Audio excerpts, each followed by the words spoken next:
Hizi propaganda zimeanza baada ya wao kutolewa. Umeelewa? Baada ya wao kutolewa, sasa hivi wamepata sababu ya kuwataka. Unajua kalamu mbili siku zote ndio zilizomponza fisi. Uwezi binadamu hata siku moja ukadili na kalamu mbili.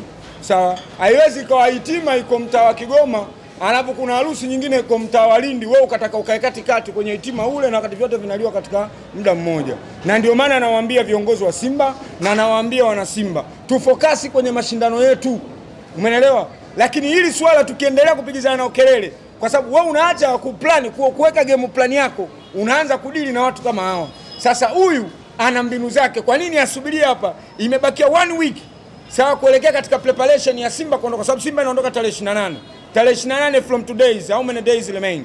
Ina maana hapa unaona kabisa kwamba kuna kamchezo kanataka kufanyika kuwatoa Simba mchezoni. Na tukitoka kule tarehe 2 tayari tarehe 9 tunarudiana, kuna 1 week. Na ndio itazidi kuchochea hivi vitu. Kwa hiyo ili tuondokane na hili swala, sisi tunyamaze kimya, lakini kikubwa ili atulikali kimya. Na leo ndio mwanzo na mwisho wa kuiongelea swala dabi. Kilichotuuma Bwana Manara kuwatukana viongozi wa nini wa bodi ya ligi pamoja na kiongozi wa nini, kiongozi wa mpira ambaye anaupambania mpira wa nchi hii. Lakini haya mambo cha ajabu, mbona hatukuyaona miaka mitatu wakati wao wanachukua ubingwa? Wamechukua misimu mitatu mfululizo hapo. Ulisikia wewe Simba ameigusa bodi ya ligi au ameigusa TFF? Simba tulikuwa tunalalamikia swala la udhamini tu, kwamba mdhamini mmoja kwa nini adhamini vilabu zaidi ya viwili? Ndio swala tunalopiga nalo kelele. Lakini hatulalamiki sisi bodi ya ligi imefanyaje sisi nani.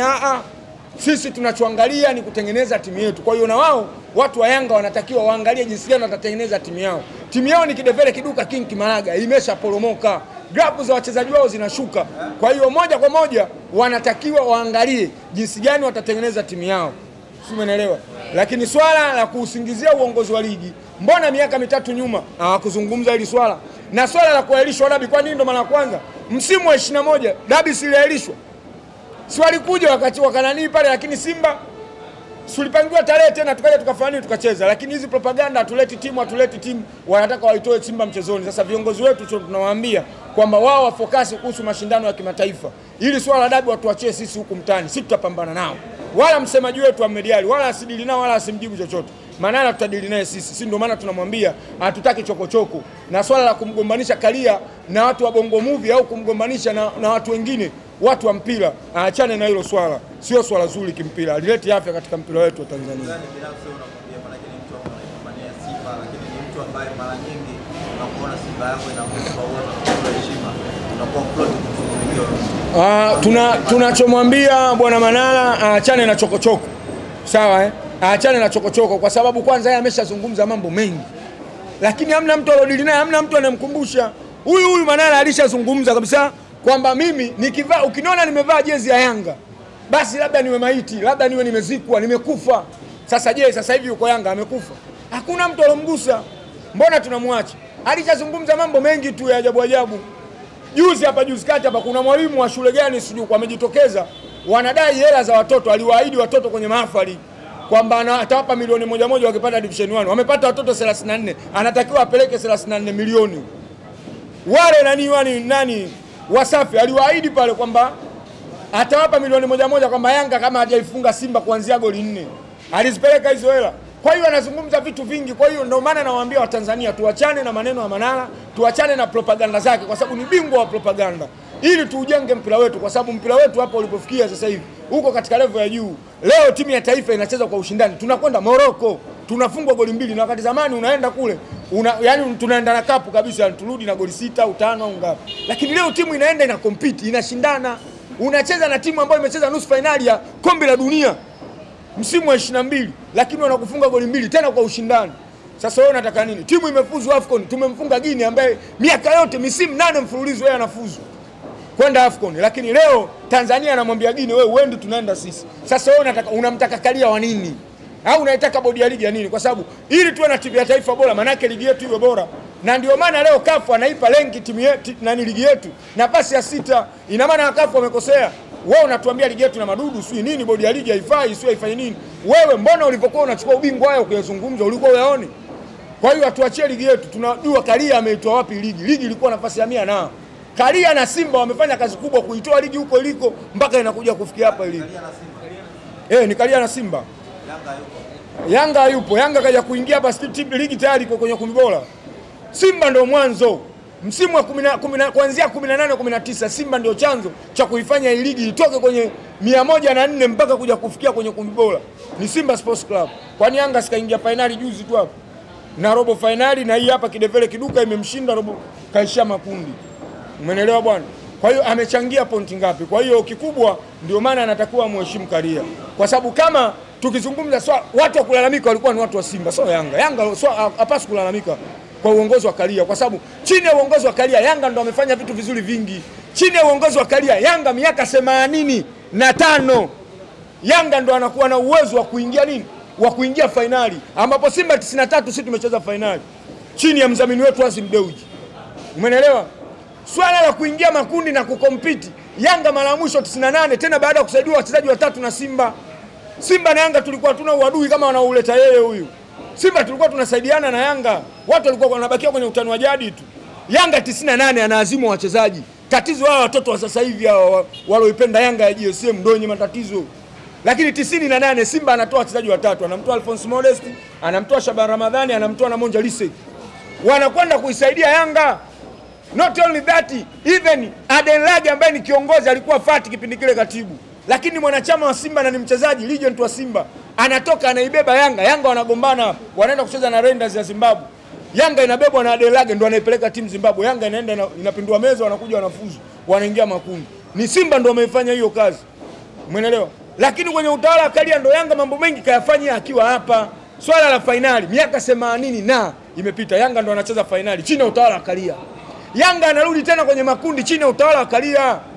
Umeelewa? Kina Jamali Malinzi, kina Tenga, watu walishindwa kuifanya Yanga ifuzu, lakini chini ya utawala wa Karia Yanga anafuzu, anaenda makundi. Miaka 25 imepita. Umeelewa? Kwa hiyo anatakiwa mshukuru Karia. Umeelewa? Karia huyu ndio alorudishia makombe tena Yanga. Simba alichukua mara 4 mfululizo, anaingia Karia, Simba amechukua mara 4 mfululizo. Chini ya utawala Karia Yanga ndo anarudisha tena ubingwa wake, na anaingia makundi, na anakwenda finali, anaingia tena makundi, anakwenda robo finali, na anaingia tena makundi. Maskini mzwa watu mpaka jezi amevaa mechi na Mamelodi Sundowns. Karia amevaa jezi ya Yanga. Sasa watu wakulalamika kati ya sisi nao ni nani? Wewe una clip Simba nani? Karia amevaa jezi ya Simba. Lakini sisi clip tunazo Karia amevaa jezi ya nini? Jezi ya Yanga. Ile yote kuonyesha mapenzi kwenye hivi vilabu kwamba mimi sio Simba, sio Yanga. Kwa hiyo kikubwa wao watengeneze timu, lakini swala la kumsukumia Karia na bodi ya ligi kutokana na timu yao sasa hivi inaanza kupotea. Twende kimataifa. Kule kuna Karia. Karia au Almas Kasongo amehusika nini wao kutokwenda robo finali? Mbona wamefeli kule? Mbona kumgusa Musepe kwamba Musepe ndio unasababisha sisi tusiende robo finali? Mechi imeletwa hapa, sio wameshindwa wenyewe. MC Alger kama wangekutana na Simba wale shughuli wangeiona hapa. Umeelewa? Kwa sababu klabu Constantine na MC Alger wote wanacheza ligi moja na wote tuliletewa. Simba kapoa klabu Constantine, Yanga amepoa MC Alger. Klabu Constantine ndio timu inayoongoza mpaka sasa hivi, ndio inaongoza ligi. Lakini wamefanywa nini na Simba? Na MC Alger kacheza mechi 2 na huyu klabu Constantine. Klabu Constantine kachukua pointi 4. Mechi ya kwanza kafungwa 2-1, mechi ya pili wametoka sare bila. Umeelewa? Lakini Simba amemfanya nini klabu Constantine? 2-2 hapo tumemfunga. Lakini yule Msaja kama angepoa Simba, yani ile cage, ile safu ya mbele ya Simba inaitwa cage, unalijua hilo? Cage. Wao wana mapu ilo futika sasa hivi. Wana mapu ambayo imefutika, ambao mchoraji mwenyewe hayupo, kurudia maandishi yale sasa hivi hawawezi. Mwenyewe aliotengeneza mapu ameondoka Mr. Gamoni. Lakini keji imetengenezwa na Fadil Davis yupo. Keji unajua kirefu chake? Yaani keji K unamzungumzia Kip Dennis. Hii unamzungumzia Elia Mpanzo, alafu G unazungumzia Jean Charles Ahoua. Hiyo ndio inafanya kazi. Sasa wangekutana na keji wale msiaje. Pale wasingetoka bila chuma 4 pale. Umeelewa? Kwa hiyo kikubwa wanatakiwa focus kwenye kutengeneza timu. Yaani Manara kama angekuwa mtu wa mpira, angewasiwa na Yanga watulie, wapate kutengeneza timu yao. Lakini sio kupiga kelele. Sisi Simba tulipotea, tumechukua misimu 4, tukaja tukapotea misimu 3, tukatengeneza timu yetu, tukapelekwa mpaka mapolisi, tumegombana na viongozi wetu mpaka timu imetengenezwa, imekuwa nini? Imekuwa vizuri. Kwa hiyo na wao sasa, huu ni muda wao wachukue fursa hii, na waambia wana Yanga waongee ukweli kuhusu ubovu wa timu yao ili watengeneze timu. Kama unalalamika huku kwenye ligi, je, kwani dabi ni mara ya kwanza kuahirishwa? Dabi watu mpaka wanakimbia na mpira. Simba alishaondoka na mpira kwa pani pale. Tushapigwa chuma 2 bila pale. Shamba la bibi. Tukatia mpira kwa pani tukaondoka, na hapa kuna 6 zingine zinakuja, dalili zinaonyesha wasivunje rekodi yetu, hatukurudi. Afrika Mashariki na Kati Yanga gadi liliishia Keko. watu tunakuja tunalichungulia, tumejaa kule uwanjani, Yanga kutokea uwanjani. Sasa mbona azungumzia mambo ya nyuma, anazungumzia hapo? Huyu ni mtata tu. Umeelewa bwana? Yaani anashindwa kuongea uhalisia wa mpira. Yeye anatuangalia atapata vipi watu wa kumsupport, ndipo anapofanya nini, anapotaka kupenya hapo hapo. Kwa hiyo wana Simba na watu wote wadau wa mpira tunatakiwa tuwe makini na maneno ya Manara. Maneno ya Manara ni yana uchochezi, ni bingwa kutengeneza propaganda. Kwa propaganda zake sasa hivi, hichi kizazi cha sasa hivi, hichi ni kizazi kipya, kizazi chenye uwerevu mkubwa, na akiongea hatuachi kumjibu. Chochote anachotaka kufanya afanye, lakini hatuachi kumjibu kwa sababu anatuharibia mpira wetu. Mpira wetu sasa hivi mama kaushika mkononi.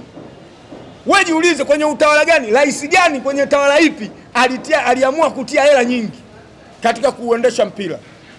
Lakini leo tunamwona mama Samia Suluhu Hassan ameamua kutia hela yake leo. Kila mechi ya katika makundi anatia hela, kila goli moja, hata ushinde goli 7 hela zako zote unapewa. Simba ameshinda goli 6 na Joining Galaxy, amepewa milioni 30.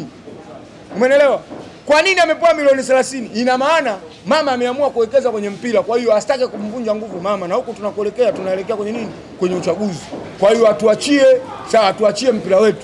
Yeye mpira umemshinda, aende akaekti sinema huko kama alivyosema Kalia. Na kuekti sinema hatumaanishi watu wa Bongo Movie ndio kazi yao. Sinema mtu yote anaekti. Umeelewa? Kalia amezungumzia watu wanaoheti, hawataki kufuata uhalisia, wao wanataka kuheti. Lakini ya kuwagombanisha watu wa Bongo Movie na nini? Na chama cha mpira, kwa sababu chama cha mpira kinawategemea watu wa Bongo Movie na watu wa Bongo Movie wanategemea nini? Watu wa mpira. Hayo ndio maisha yetu. Kwa hiyo aachane na hiyo biashara.